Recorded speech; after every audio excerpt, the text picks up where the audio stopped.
आज मैं बताने वाला हूँ भू राजस्व व्यवस्था। 1757 में प्लासी की लड़ाई में अंग्रेजों के विजय के बाद भारत में अंग्रेजी सत्ता की नींव पड़ी। फिर 1764 में बक्सर के युद्ध के बाद अंग्रेजी सत्ता को यहाँ स्थायित्व मिला और 1765 में इलाहाबाद की संधि के बाद बंगाल, बिहार और उड़ीसा की दीवानी अधिकार अंग्रेजों को मिल गया। दीवानी अधिकार का मतलब कर संग्रह करने का अधिकार।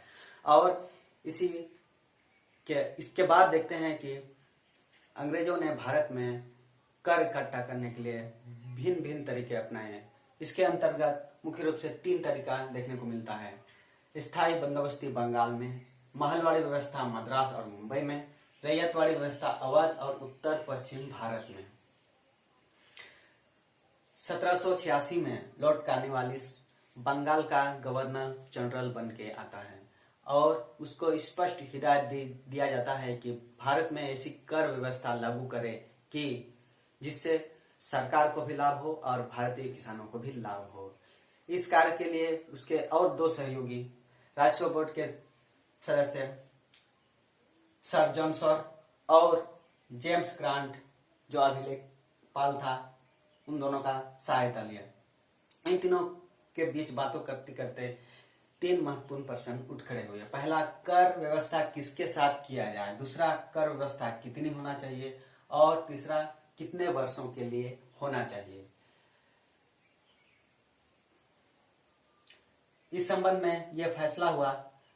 लॉर्ड कॉर्नवालिस हालांकि जमींदार परिवार से था, इसलिए वो जमींदारों की पक्ष लेने लगा और यह व्यवस्था स्थायी बंदोबस्त व्यवस्था जमींदारों के पक्ष में हुआ। दूसरा प्रश्न में कि कितना, तो जेम्स ग्रांट का कहना था जो 1765 में जो कर एकत्रित किया गया था वही आधार लिया जाए, लेकिन बाद में यह निर्णय लिया गया कि 1790 और 91 में जो कर था उसी को आधार माना जाए और 1790-91 में 2 करोड़ 68 लाख कर एकत्रित किया गया था, इसी को आधार मान गया। और तीसरा कितने वर्षों का किया जाए, इसके अनुसार जॉन शॉर का कहना था कि 10 वर्ष को लेके किया जाए, लेकिन बाद में कॉर्नवालिस ने बोर्ड ऑफ डायरेक्टर के समक्ष स्थायी बंदोबस्त के लिए सिफारिश कर दी और बोर्ड ऑफ डायरेक्टर ने स्थायी बंदोबस्ती को स्वीकार कर लिया।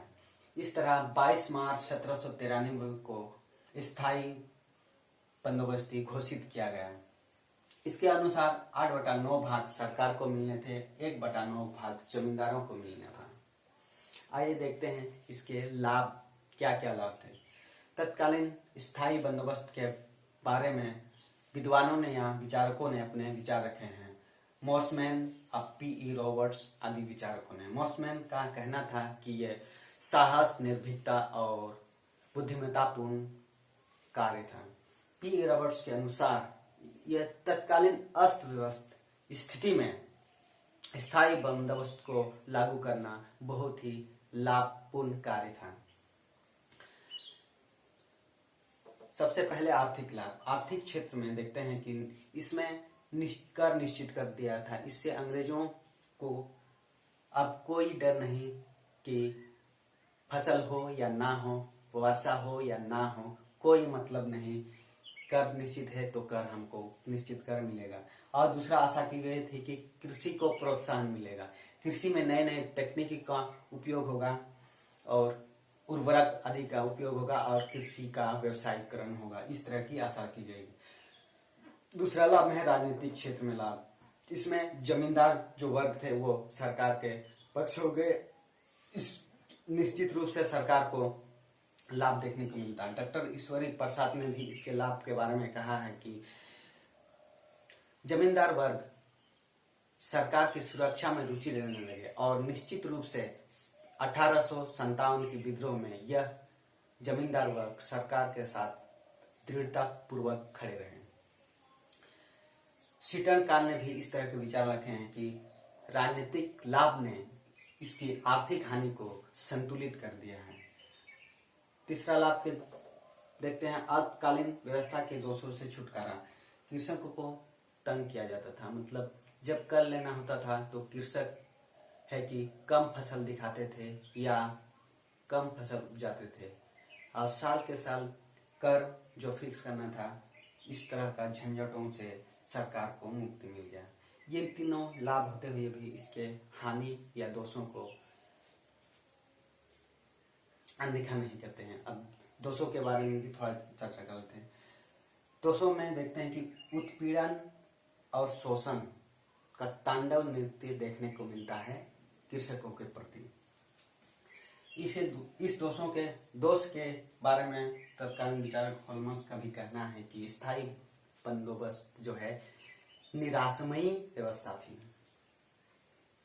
आर्थिक क्षेत्र में हानि 1790 और 91 की राशि को ही निश्चित कर दिया गया था। तत्कालीन समय में यह बात नहीं ध्यान दिया गया था कि भविष्य में जो है कर की राशि बढ़ेंगे, कृषि की उत्पादन बढ़ेंगे और भूमि की मूल्य भी बढ़ेंगे। इस तरह का विचार को ध्यान में नहीं रखा गया। इस प्रकार सरकार को आर्थिक क्षेत्र में हानि उठानी पड़ी और 1901 में देखा जाता है कि केवल और केवल 28% कर सरकार को मिलता था और बाकी सारा फायदा जमींदार वर्ग उठा लेता था। यह व्यवस्था 1954 तक ऐसे ही चलती रही। दूसरा है सरकार और कृषकों के बीच संपर्क नहीं। इससे सरकार और कृषकों के बीच संपर्क नहीं हो पाते थे, क्योंकि जमींदार वर्ग कहीं कहीं देखने को मिलता है कि 50-50 बिचौलिया कृषक और सरकारों के बीच देखने को मिलता है। राजनीतिक हानि, इसमें आसामी जो है कृषक वर्ग, करोड़ों कृषक वर्ग सरकार के विरोधी हो गए और दूसरा जो जमींदार उसके पक्ष हो गए और आसामी उसके विरोधी हो गए। इस तरह राजनीतिक हानि सरकार को दिखा देता है। सामाजिक हानि के अनुसार कि कृषक वर्ग जो भूमिपति थे वो जमींदार के कृपा पात्र हो गए और कृषकों की स्थिति किराएदार के समान हो गए।